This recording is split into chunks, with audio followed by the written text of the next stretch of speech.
What's going on, guys? We're reporting to you live from Hollywood Hills, California. You can see it just rained on us, but we have the Rivian R1T, whole separate ordeal.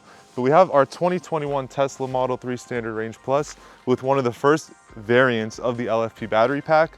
And I've had the car for 3 years now. I wanted to give my honest review of the Tesla Model 3. After 3 years, I put about 43,000 miles on the car.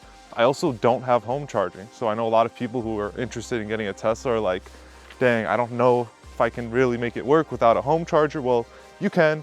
And so I was gonna give a review of the entire car inside and out.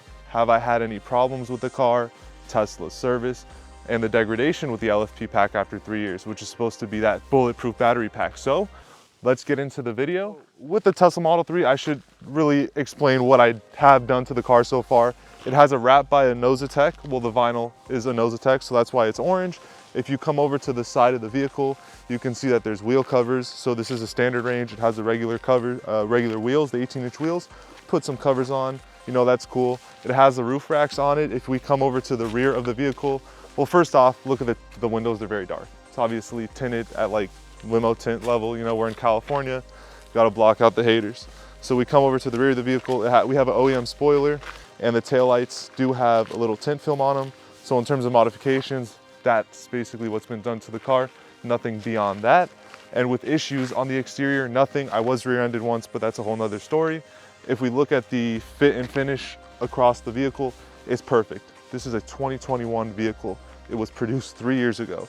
So the fact that the build quality on this, on the outside, is really solid. I'd imagine the cars built today are honestly pretty good too. That's it for the exterior.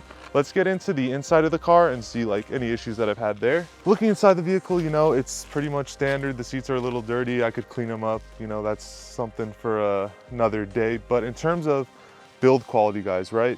There's a lot of rattling and whatnot, build quality issues that the early cars had. I will say with this vehicle, it's been pretty solid. I have had some rattling issues here and there, but Tesla service has resolved those issues. They did create more issues in the process, but I do think that electric cars are not given a fair chance in regards to noise, because you have such a quiet ride that obviously you're gonna hear more noise than when you have a gas car. You hear the engine and stuff, it blocks out a lot of the noise. That's a whole nother issue. So in regards to the interior, honestly pretty solid.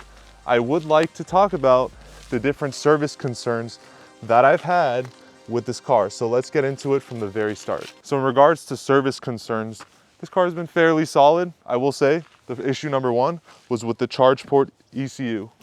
Not the charge port door, the charge port ECU. After about 2,000 miles, the car just stopped charging and it bricked. So I brought it to the service center with like 1% battery. It was crazy. And they just changed the ECU in the car.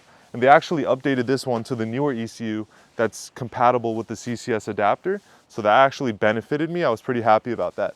When we go into the trunk real quick, you can see that there is a plastic piece right here that literally just fell off maybe a few thousand miles into my experience with this car. So that was rather annoying.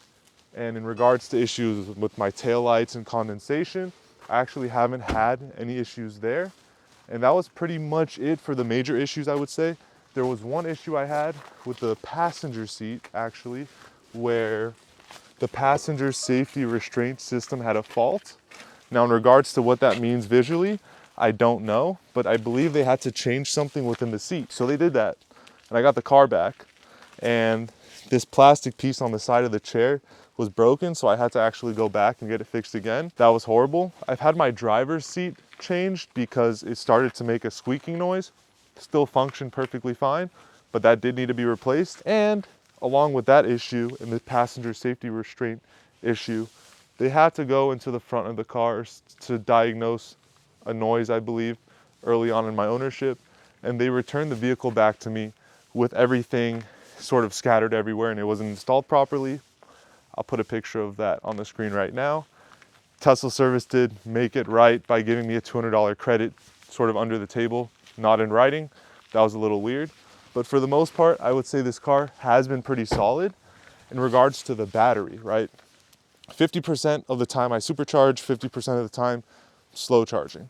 How has the battery health held up on this? This has the 52 kilowatt hour battery pack is actually the smaller variant of the two LFP batteries that exist. A lot of people don't know this. This battery pack was made in China early on. This car actually has a 980 performance motor and it has a long range suspension. In regards to the battery though, the displayed range when I got the car was about 252 miles. As you know, the newer cars have about 270 miles of range at full. That just goes to show that the battery pack is slightly smaller, not a big deal. But in regards to degradation, at 100%, I'm seeing high 230s, 238, 239, and that would calculate to about a 2% degradation or loss in capacity within the battery pack based on just the range, which I know it's not a great way to determine degradation because range could be affected by your driving behavior, some people argue. So I will try to complete more rigorous testing to figure out the exact degradation numbers. But from what I understand, the majority of the degradation is done early on in your ownership with the LFP pack. As we know, it's a lower density pack, but it can do about 3,000 charge cycles, which basically means this car is going to last a very long time. So I would say so far my experience has been very much like owning a Toyota or a Honda in the sense that there's no out-of-pocket costs other than changing the tires. But if you're not driving crazy, that'll last you about 45,000 miles. The brakes are going to be fine. I rarely use the brakes because regenerative braking. On the topic of regenerative braking, I will say that the LFP packs don't like cold weather. And if it's cold out, you're gonna have much more limited regenerative braking when you're going down hills. Sometimes my battery pack will be perfectly fine, regular temperature, but after I'm going down the hill for a little bit, it'll just reduce the regenerative braking.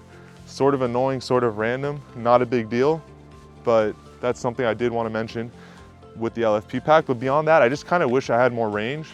The suspension and the seats and all that, super comfortable. As long as the road's not super messed up, it's a pretty decent ride. So those are pretty much the major points I wanted to make with this car. I'm kind of surprised because I thought I'd own this for maybe 2 years and sell it and just make a lot of money on the sale because I got it when the price was pretty low at the time. But I've come to really like this car. It's super economical. The running costs are pretty much nothing. Just got to change your tires and put windshield washer fluid from time to time. And it's great for the environment. It's convenient just being able to really plug in wherever. A lot of times I'm at a friend's house or I'm in an area where I can just plug it in. Can't really do that with gas. And also we're in California. Gas is $5 a gallon. I like to have money in my pockets. So I'd rather do something which will save me money. And effectively, these cars with the tax credits and the benefits from various states and municipalities, you can get these for in the $30,000 range. Great value. You'll have more range than this one. You have autopilot, which does work well. But I will say the 2021 cars and on, I've had great experiences with. My friends have had good experiences with them. No mechanical issues, no issues with the battery. It's a good car. I think you guys would probably enjoy it if you're in the market for saving money. If you live in Alabama and you're paying $2 a gallon for gas, get a gas car. I do think that's cheaper and probably smarter. But for now, that's my review of the Tesla Model 3 standard range, the OG standard range with the smaller LFP pack. Let me know what you guys think of the Model 3. What years would you avoid? Or would you just buy any Tesla Model 3 because they're great cars all around? Let me know in the comments below. And that's it for this video. See you guys later.